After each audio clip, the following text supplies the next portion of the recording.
Hey everyone, hope you're doing well. It's not possible to have a glimpse into heaven when you're of earthly persuasion and your destination is not bound for the heavenly realm.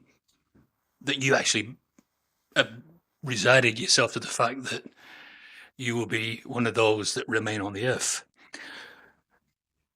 But what about these 144,000? Is it a literal number or is it the 12 tribes of Israel and there is no twofold application of prophecy in our day? Well, I suppose what we'd have to do is we'd have to decide whether, when we read the book of Revelation, and especially Revelation 14, verses 1 to 3, in fact, this one, when we read this, is this a glimpse into heaven?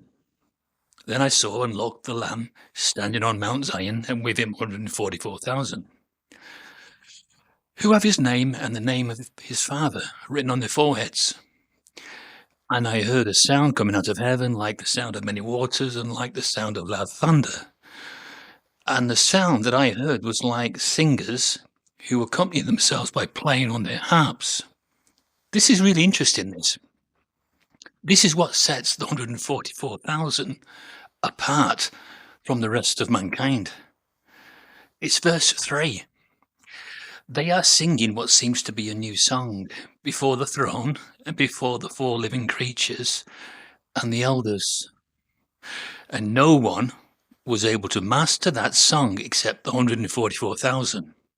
So what this scripture is actually doing is, it is setting them aside for special treatment. It is saying that their spirit bears witness with God's spirit. I don't know what you think about that. Does that make sense to you? If they're singing what seems to be a song that only they know the meaning of, then that would mean that they're in a class of their own, a unique, special class.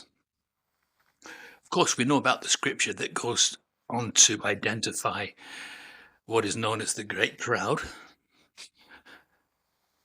Can we pick holes with this passage of scripture and say that the 144,000 is just a myth, or it is actually a literal number? I suppose what we'd have to do is we'd have to decide whether what happened at 33 Pentecost 33 CE.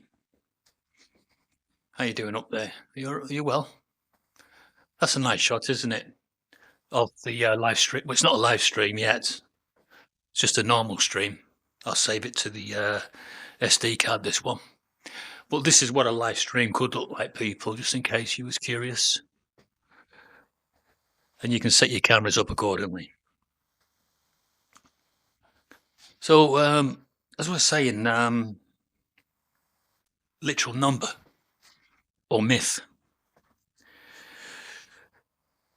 For me,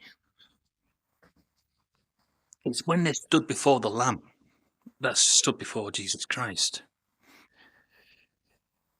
on Mount Zion. Now, Mount Zion, you always associate Mount Zion, don't you, with something of heavenly persuasion. So let's just say that this is a glimpse of the heavenly realm. So that means that from the earth, this select group were transformed from their earthly lives into a heavenly realm existence. That's what it means. How else can you interpret that? That's why they're able to stand before the Lamb, and the Lamb is able to see them. He's able to see that they are of the right class, what we call first fruits. And first fruits started at Pentecost. That's all those that went to their graves after that time who were of that persuasion are the ones that will be transformed from their graves to a heavenly life.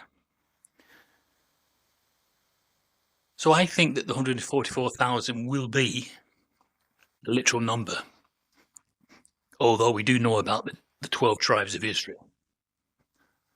And some people say it is only referring to that, but it can't be, can it?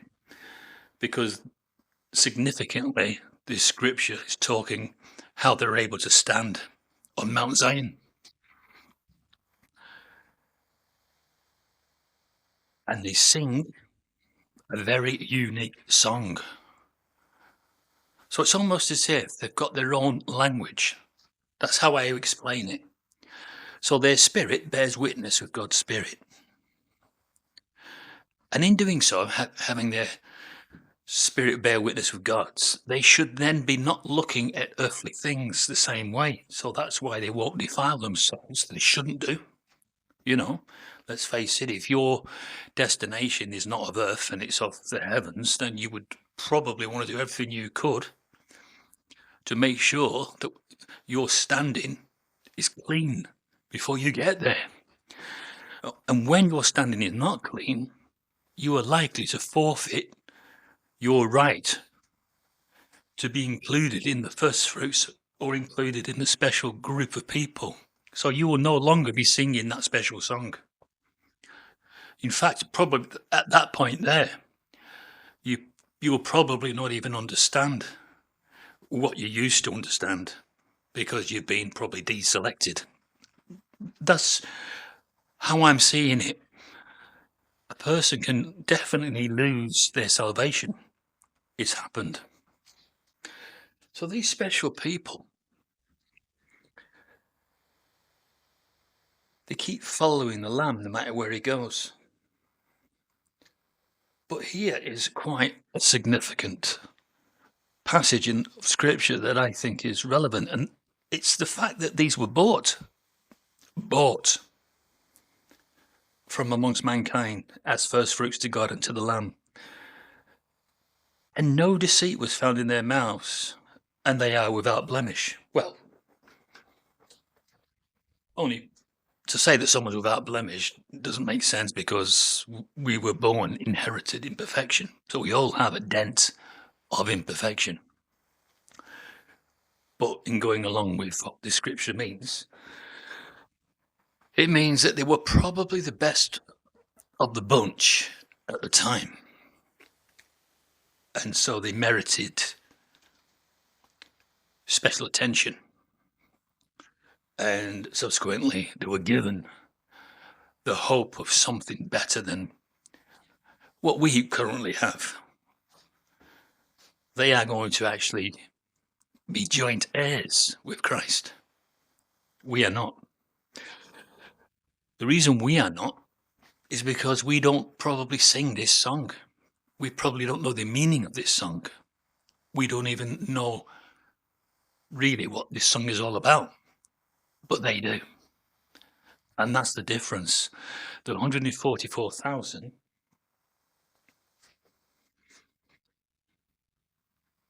they do have a special infinity, a special bond and closeness with all things heavenly.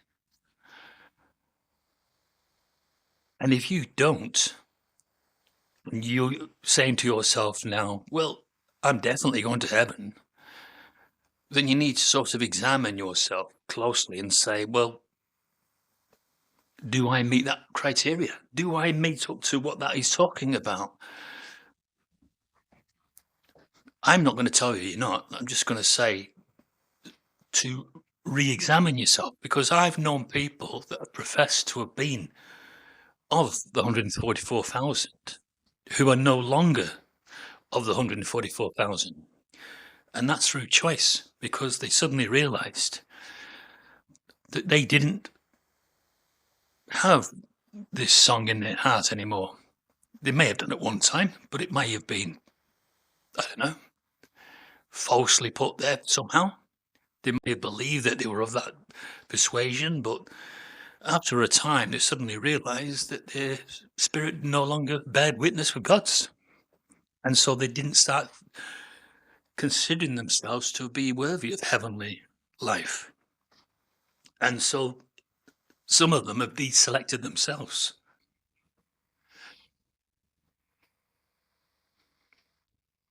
We could all make a great bold attempt to understand the book of Revelation, because really, we do need to understand it at the time of the end as much as we possibly can. But if we're not singing that song that they're all singing, knowing the meaning of that particular song, then we're always going to be guessing. We're not going to have all the answers for ourselves, are we? It's just not going to work out like that for us. So we'll be very much a solitary figure, won't we? You know, with our faith. But the 144,000 is a collective spiritual group who know each other, have a closeness with each other. And I've never felt that. That's why I will categorically go on record and say that I am not of that persuasion and probably never will be.